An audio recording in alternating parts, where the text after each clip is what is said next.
Hello friends, आज हम बात करेंगे संस्कृत साहित्य की सबसे अद्भुत रचना महाकवि कालिदास की अभिज्ञान शकुंतलम।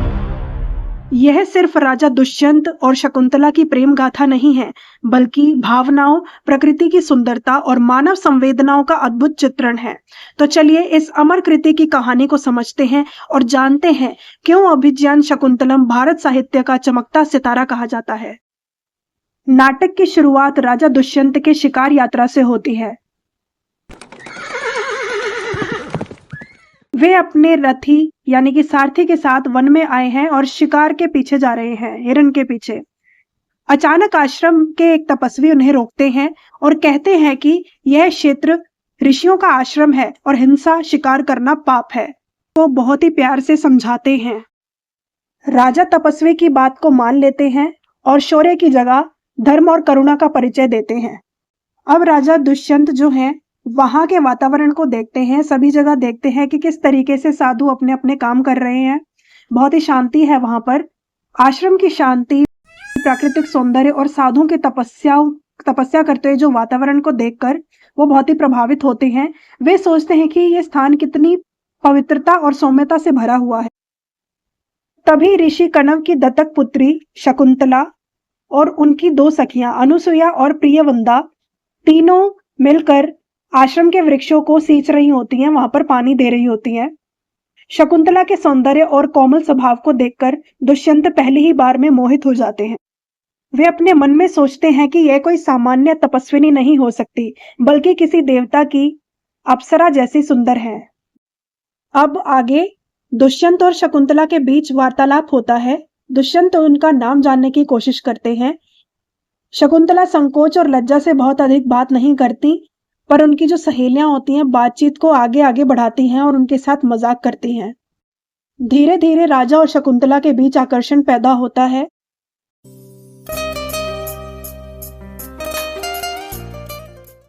दुष्यंत को यह भी पता चलता है कि शकुंतला जो है ऋषि कणव की पुत्री है, दत्तक पुत्री है। अब जो है राजा दुष्यंत का जाने का समय हो जाता है, वो वहां से चले जाते हैं। अब उनका अपने राज्य पाठ में बिल्कुल भी मन ही नहीं लगता है। सभी लोग वहां पर बैठे होते हैं, चर्चा कर रहे होते हैं, मगर राजा की कोई दिलचस्पी उसमें दिखती ही नहीं है। वो खोए खोए से रहते हैं, पूरे वक्त उनका ध्यान ही नहीं होता। तो ये चीजें सब काफी लोगों ने भांप ली होती हैं। तो विदूषक जो होते हैं वो भी भांप जाते हैं इनकी बात को। तो वो अब यहाँ पर थोड़ी सी हंसी ठिठोली करने आए हैं यहाँ पर। अब वो उनके मन की व्यथा जानते हैं, इस तरीके से हंसते हैं उनको देखकर। उनके पास जाकर धीरे धीरे उनको छेड़ते हैं। ऐसा ही कुछ हाल वहां पर शकुंतला का होता है। वो अपने ही इधर ध्यान में मग्न रहती हैं, उनका ध्यान भी कहीं नहीं लगता है, खोई खोई रहती हैं वो भी। अब एक दिन दुष्यंत आते हैं, उनके मन में ये बात आती है क्यों ना शकुंतला से विवाह ही कर लिया जाए, तो उनसे मिलने जाते हैं। अब दोनों वहां पर मिलकर गंधर्व विवाह वहां पर करते हैं। अब राजा दुष्यंत अपने कामकाज संभालने के लिए, आगे का काम करने के लिए चले जाते हैं और जो शकुंतला है फिर से उनकी यादों में रहती है। पूरा ध्यान उनका उन्हीं के ऊपर रहता है, खोई खोई सी रहती है वैसे ही। अब वो अपने ही ध्यान में रहती हैं, हाथ में उनके माला होती है, वो उसको बना रही होती हैं, उसमें भी उनका ध्यान नहीं रहता है। आधी बनी हुई वो माला हाथ में इतनी देर तक लिए रहती हैं। तो वहां पर ऋषि दुर्वासा वहां पर आते हैं। अब शकुंतला अपने ही ध्यान में मग्न होती हैं, तो जो दुर्वासा हैं उन्हें बहुत ही क्रोध आता है कि वो उनके स्वागत के लिए, या वो उनसे बात ही नहीं कर रही, उनका ध्यान ही कहीं और है। उनको बहुत ज्यादा क्रोध आता है। क्रोध में आते ही वो उनको श्राप देने लगते हैं। साथ में उनकी सहेलियां भी होती हैं दोनों शकुंतला की। तो उनको श्राप देते हैं कि तुम्हें, तुम्हारे जो पति है ना, जिनके ख्यालों में तुम खोई हुई हो, वो तुम्हें हमेशा के लिए भूल जाएगा। अब जो दोनों उनकी सहेलियां होती हैं वो बहुत ज्यादा उनसे, या तीनों मिलकर बहुत ही ज्यादा उनसे एक तरीके से रिक्वेस्ट करती हैं कि ऐसा श्राप उन्हें ना दें। अब श्राप को थोड़ा कम करने के लिए, क्योंकि वो वापस तो ले नहीं सकते थे, थोड़ा कम करने के लिए वो उनको ये कहते हैं कि जो अंगूठी उन्होंने पहनाई है दुष्यंत ने शकुंतला को, उसी अंगूठी को आपको दिखाना होगा दुष्यंत को। उसी से उसको वापस याद आएगी तुम्हारी, तभी वो तुम्हें पहचान पाएगा। अब शकुंतला बहुत ही चिंता में पड़ जाती हैं और काफी समय से दुष्यंत आए भी नहीं होते हैं। वो बिल्कुल भी सुध ही नहीं ली होती है उन्होंने शकुंतला की। तो वो राजमहल जाने की तैयारी करती हैं, सोचती हैं कि ये अंगूठी दुष्यंत को दिखाएँगी तो उनको याद आ जाएगा कि वह उनकी पत्नी है। अब जैसे ही वो रास्ते में जैसे जा रही होती हैं, राजमहल जैसे ही पहुँचती हैं, तो राजा बहुत ही चकित होता है कि ये औरत है कौन और ये इस तरीके से रो क्यों रही है। अब शकुंतला अपने हाथ से अंगूठी निकालने सोचती है कि अंगूठी निकालती हूँ और दिखाती हूँ।